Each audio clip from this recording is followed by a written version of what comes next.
मानव अंगों का ट्रांसप्लांट बहुत पहले से किया जा रहा है, तो ये कब शुरू हुआ है? 1869 में पहली बार ये की गई थी कि अपनी ही जिस्म से चमड़ी उतार के दूसरी जगह लगानी। 1960 में था पहली बार जब जिगर, दिल और पैनक्रियाज इनका ट्रांसप्लांट हुआ। मैचिंग में 3-4 दिन लग जाते हैं, यानी ये कोई 1 घंटे की बात नहीं है। अगर क्रॉस मैचिंग ही नहीं की तो उसके साथ इसका खून नहीं मैच हुआ या और भी जो HLA मैचिंग करनी होती है नहीं हुआ तो वो लग ही नहीं सकती। जिनको डर है कि ये मौत हो सकती है तो उसी को ही ये जल्दी लगाया जाता है। नमस्कार, D5 चैनल हिंदी देख रहे दर्शकों का मैं वंदना स्वागत करती हूं। आज एक बार फिर हम जुड़े हुए हैं डॉक्टर हर्षिंदर कौर से। डॉक्टर हर्षिंदर कौर, आपका बहुत बहुत स्वागत है हमारे इस प्रोग्राम में। जी नमस्ते, और आपके जरिए जितने भी सुन रहे हैं सभी को मेरी नमस्ते। मानव अंगों का ट्रांसप्लांट बहुत पहले से किया जा रहा है, तो ये कब शुरू हुआ है? देखिए, जो अपने ही शरीर से अपने ही ऊपर लगाने वाला जो था वो लगभग 600 BC में शुरू हुआ। यानी ईसा मसीह से 600 साल पहले जो आपको अगर याद होगा कि तब वो नाक में वो जो बंधुआ मजूर बना लेते थे ना, तो वो चेन्स डाल के उनको खींचा करते थे, तो उसके लिए नाक उतर जाया करते थे। तो अपनी ही शरीर की चमड़ी से नाक को बनाने का जिक्र इतने साल पुराना मिलता है। और वैसे जो जैसे अपने ही इसी तरह जख्म भरने के लिए अपनी ही चमड़ी दूसरी तरफ लगाने वाली जो बात की गई थी वो लगभग 1869 में पहली बार ये की गई थी कि अपनी ही जिस्म से चमड़ी उतार के दूसरी जगह लगानी। और इसी तरह जो दूसरे से लिया गया गुर्दा वो 1954 में था, जो पहली बार किसी दूसरे का गुर्दा लेके एक और बंदे को लगाया गया और वो भी सक्सेसफुली लगाया गया। और 1960 में था पहली बार जब जिगर, दिल और पैनक्रियाज इनका ट्रांसप्लांट हुआ। और फेफड़े और अंतड़ियों का लगभग 1980 में था जो सक्सेसफुल ट्रांसप्लांट हमारे जो दिखा, हमारे सामने आया। क्या तरीका है अंगों को ट्रांसप्लांट करने का? देखिए, 2 तरीके से हम किसी के अंग निकाल सकते हैं। पहला होता है जब कोई मर चुका हो, यानी उसकी सांस नहीं चल रही, दिल की धड़कन रुक चुकी है, आंख की पुतली फैल चुकी है, तो इस कंडीशन को हम एक्चुअली जो मर चुका यानी मुर्दा का जो कहते हैं कि वहां से निकाला, उसमें उसकी आंख की पुतली निकाली जा सकती है जो कि बाद में ट्रांसप्लांट हो सकती है। पर उसके लिए जरूरी है कि दूसरे के साथ क्रॉस मैचिंग हुई हो, उनके टेस्ट हुए हों, यानी पहले से वो जो मर चुका बंदा उसने फॉर्म भरा हो कि मैंने डोनेशन करनी है, इसी तरह ही निकाली जा सकती है। और इन आंखों को 12 घंटे के बीच बीच में किसी और पे फिट करना होता है, वरना ये जाया चली जाती है, किसी काम में नहीं आती। और जो दूसरी तरह की होती है, पहले ये मैं बता दूं कि अगर इसने कॉर्निया को लगना है तो उसमें ये पक्का होना चाहिए कि इसको किसी किस्म की कोई वायरल बीमारी नहीं है, कोई ऐसी इन्फेक्शन नहीं जो दूसरे को हो सकती है, और वो नशे में नहीं है इंसान। यानी जब एक्सीडेंट हुआ या जिस भी किसी तरीके उसकी मौत हुई तो वो उस वक्त नशे में नहीं होना चाहिए। उसके बाकी सारी बॉडी के जितने भी अंग हैं उनके टेस्ट नॉर्मल होने चाहिए, और उसको टीबी या एड्स या कोई और वायरल बीमारी, रेबीज, कोरोना वगैरह बिल्कुल नहीं होनी चाहिए। और सबसे जरूरी बात यह कि जब भी हमने अंग दान किसी का लेना है तो उसमें उसकी फैमिली क्या प्रॉपर प्रोफार्मा होता है जो भर के देना होता है, एफिडेविट। और इसी तरह दूसरा तरीका होता है कि जैसे आप एक्सीडेंट में उसको वेंटिलेटर पे डाल दिया हमने, और वो उसका यानी दिल धड़क रहा है पर सांस सिर्फ वेंटिलेटर से ले रहा है, तो इसको हम ब्रेन स्टेम डेथ कहते हैं, जिसपे उसका अगर हम यानी वेंटिलेटर से निकालेंगे तो वो मर जाएगा। तो इस हालत में 3 डॉक्टर्स की 2 टीमें होती हैं जो 6 घंटे के फर्क पर अलग अलग चेक करती हैं कि वाकई इसको ट्रांसप्लांट किया जा सकता है और इसकी ग्राफ्ट रिजेक्शन ना हो, यानी जिसको लगना है उसके साथ मैचिंग है तभी उसको लगेगा। और उससे पहले प्रॉपर आपकी सेंट्रल कम्युनिटी में वहां लाइन वाइज जो कि ऑनलाइन उनके नाम लगे होते हैं किसको लगना है, सो वो प्रॉपर हमें पता होना चाहिए कि हाँ ये नंबर पे इसको लगना है और उसका क्या ब्लड ग्रुप है, उसकी क्रॉस मैचिंग हुई है कि नहीं। क्योंकि अगर इस तरह किसी का भी बिना टेस्टिंग के लगा दिया जाएगा और ग्राफ्ट रिजेक्शन हो तो उसकी भी मौत हो सकती है जिसको लगना है। तो इसका मतलब है कि काफी प्रॉपर टेस्ट कि उसको कैंसर भी ना हो। उसके बाद उसको ट्रांसप्लांट एजुकेटर होता है जो वो उनके जो साथ आए होते हैं उनको कहता है कि हाँ ये प्रेरित करता है कि इसको अंगदान आप कर सकते हो। एनजीओज होते हैं, मोटिवेटर्स होते हैं, और उसके बाद ये सब मैचिंग में 3-4 दिन लग जाते हैं। यानी ये कोई 1 घंटे की बात नहीं है कि आपने निकाला उधर लगा दिया। और अब वैसे भी मैं आपको बता दूं कि पंजाब में इस तरीके की चीज नहीं है, क्योंकि जो ऑर्गेनाइजेशंस ये मैनेज कर रही हैं वो सेंट्रल भी है नोटो, और जो इधर रीजनल एरिया पे रोटो जो एक्ट कर रही है, इसी तरह स्टेट लेवल पे सोटो एक्ट कर रही है। तो ये जो ऑर्गेनाइजेशंस हैं ये ऑनलाइन रिकॉर्ड मेंटेन करती हैं नेशनल लेवल पे, फिर रीजनल लेवल पे जैसे नॉर्दर्न रीजन में हमारे है जो दिल्ली और पीजीआई, और इसी तरीके जो स्टेट लेवल होती है सोटो, वहां ये एग्जिस्ट ही नहीं करती। सो इसका मतलब है हमें स्पेशल परमिशन रीजनल वालों से लेनी पड़ती है। अगर कोई डोनेट करना चाहता है तो वो यानी इस तरीके होता है जैसे अंतड़ियां या चमड़ी किसी की यूज करनी है तो वो 12 घंटे में दूसरा उधर ऑपरेशन थिएटर में पड़ा होगा, इधर से निकाली, मैच हो चुकी, फिर लग सकती है। अगर क्रॉस मैचिंग ही नहीं की तो उसके साथ इसका खून नहीं मैच हुआ, या और भी जो एचएलए मैचिंग करनी होती है नहीं हुआ, तो वो लग ही नहीं सकती। सो वो सीक्वेंस वाइज आप ऑनलाइन देख सकते हैं किसको लगी। तो इसी तरह गुर्दा 24 घंटे के अंदर जरूर होना चाहिए, लग जाना चाहिए। जिगर 12 से 16 घंटे के बीच, फेफड़े 12 घंटे के बीच, ये लग जाने चाहिए। यानी अगर इधर से हम कहते हैं कि हार्ट ट्रांसप्लांट करना है, अगर पंजाब से दिल्ली जा रहा है तो वो बाय एयर लिफ्ट हो सकेगा, यानी हेलीकॉप्टर से वहां जाएगा। जो दूसरी तरफ ऑपरेशन के लिए बंदा पड़ा है तो इधर निकाला और उधर लग गया, इस तरीके इमीडिएट होना चाहिए। और फिर इसके बाद एक्चुअली जो होता है कि पूरी टीम होती है जिसमें इम्यूनोलॉजिस्ट होता है, सर्जन होता है, एनेस्थीसिया है, मेडिसिन है, हिमेटोलॉजिस्ट है, पैथोलॉजिस्ट है, यानी इतनी 10-12 डॉक्टर्स की टीम होती है जिन्होंने ये सारा देखना होता है कि ये सब कुछ मैच हो गया कि नहीं।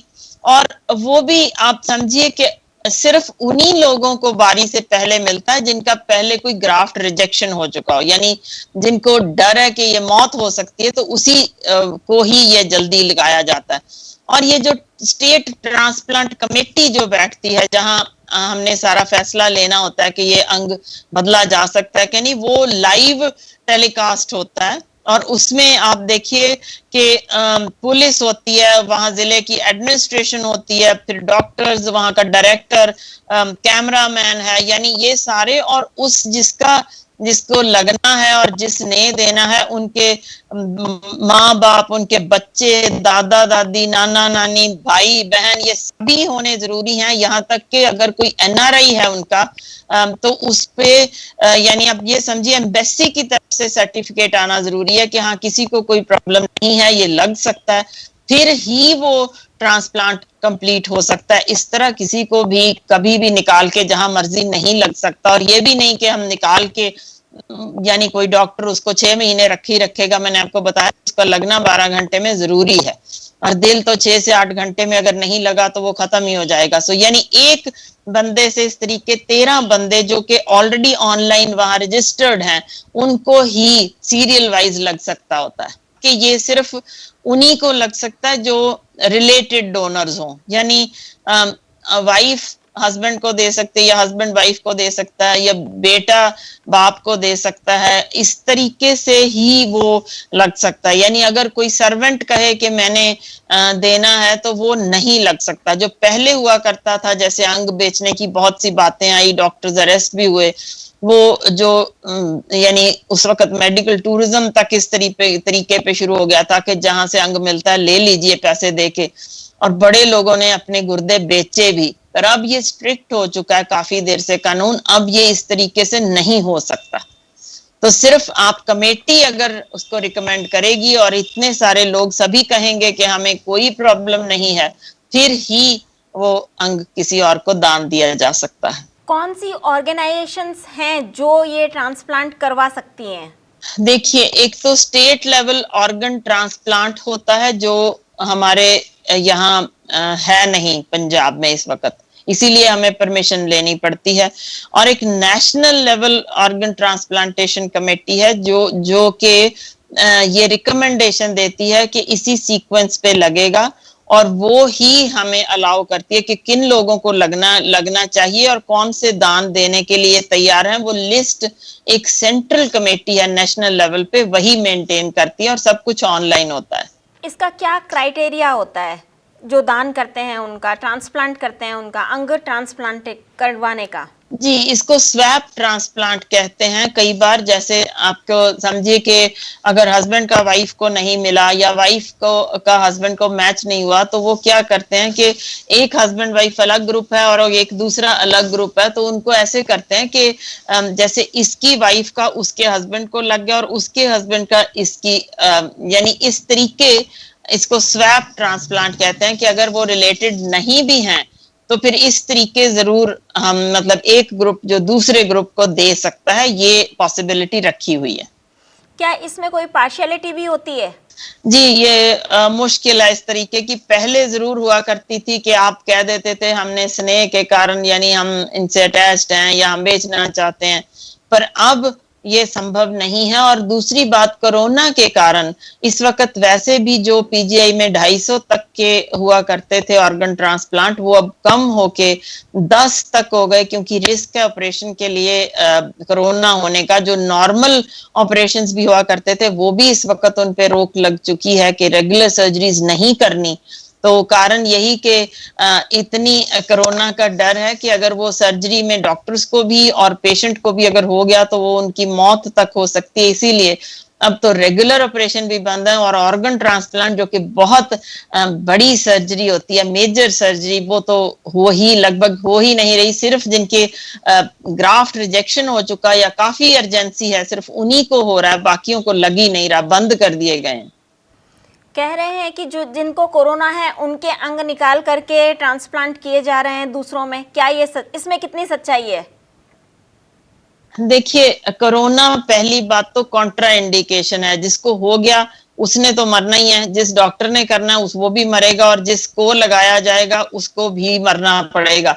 सो इस तरीके का अंग टोटल यूजलेस हो जाता है कि किसी को अगर कोरोना हो जाए तो वो अंग बिल्कुल भी, देखिए, किसी और को तो लग सकते ही नहीं, वो नकारा हो चुके हैं। मैंने पहले ही कहा था, किसी किस्म की कोई वायरल बीमारी, कैंसर, एड्स की बीमारी, या नशे में हो, या कोई अंग भी काम ना करता हो, तो वो अंग लग ही नहीं सकता। और अगर कोरोना हो या रेबीज हो या कोई भी किसी तरीके की वायरल बीमारी है, तो वो अंग बिल्कुल खराब हो जाते हैं, काम उनका नहीं करता, और वो किसी भी तरह किसी और को नहीं लग सकते। कोरोना पॉजिटिव रिपोर्ट में डाल करके उनके अंग निकाल लिए जाते हैं, इसमें कितनी सच्चाई है, जबकि उनको कोरोना होता नहीं है लोगों को?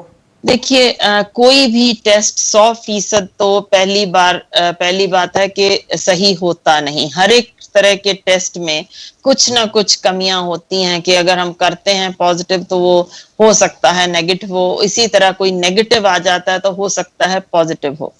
पर बात यह है कि जब आपके सामने इस वक्त 700 के करीब तो हिंदुस्तान में डॉक्टर मर चुके हैं, इससे कहीं ज्यादा जो हेल्थ प्रोफेशनल और काम कर रहे थे कोरोना पेशेंट्स पे, उनकी भी मौत हो चुकी है। हमारे इधर अगर बात करें राजेंद्रा में भी आप देखिए, कुछ डॉक्टर्स की अपने ही, यानी किसी की माँ की मौत हुई, किसी के आगे रिश्तेदार की जो उनके कांटेक्ट में आया उनकी भी मौत हो चुकी। वो खुद भी काफी सीरियस हो चुके हैं, कईयों के इस वक्त यानी फेफड़े खराब हो चुके हैं। ये तो कंडीशन हमारे इस वक्त डॉक्टर्स की है।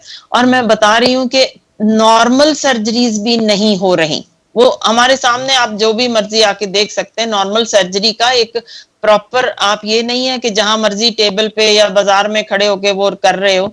सर्जिकल थिएटर होना चाहिए, सब कुछ ऑटोक्लेव, वहां सारा कुछ होना चाहिए, जो कि इधर है ही नहीं। जहां कोरोना पेशेंट्स रखे जा रहे हैं वहां कोई सर्जरी का सिस्टम ही नहीं है।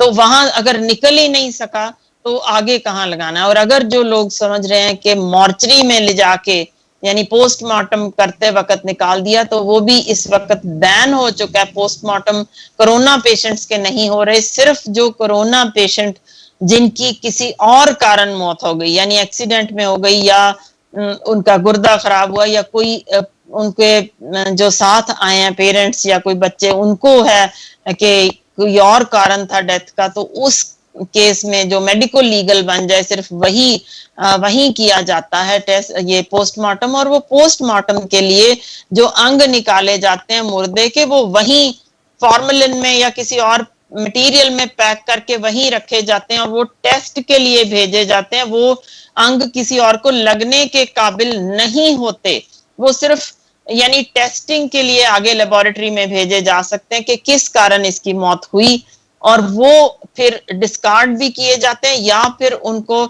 जैसे आगे स्टूडेंट्स हैं तो उनको दिखाने के लिए वो रखे भी जा सकते हैं, क्योंकि वो और किसी काम के होते नहीं, और अगर वो इन्फेक्टेड ज्यादा हो तो वो रखे ही नहीं जा सकते, डिस्कार्ड किए जाते हैं। पर वो किसी भी हाल में किसी और को नहीं लग सकते। अगर कोरोना पेशेंट नहीं भी है तो जिसको भी लगना, मैंने आपको बताया कि वो प्रॉपर कमेटीज बैठती हैं और जिसको लगना है वो पहले रजिस्टर्ड होना चाहिए, उसका साथ ऑपरेशन होने के लिए तैयार पड़ा होगा। यानी 2 पैरेलल थिएटर चल रहे हैं, जहां एक को लग रहा है एक से निकाल रहा है। इस तरीके नहीं कि बॉडी पैक होके बाहर आई और उसके अंग निकल गए, ये पॉसिबल ही नहीं है। डॉक्टर हर्षिंदर, हमें ये बताइए कि अंग दान होता क्या है?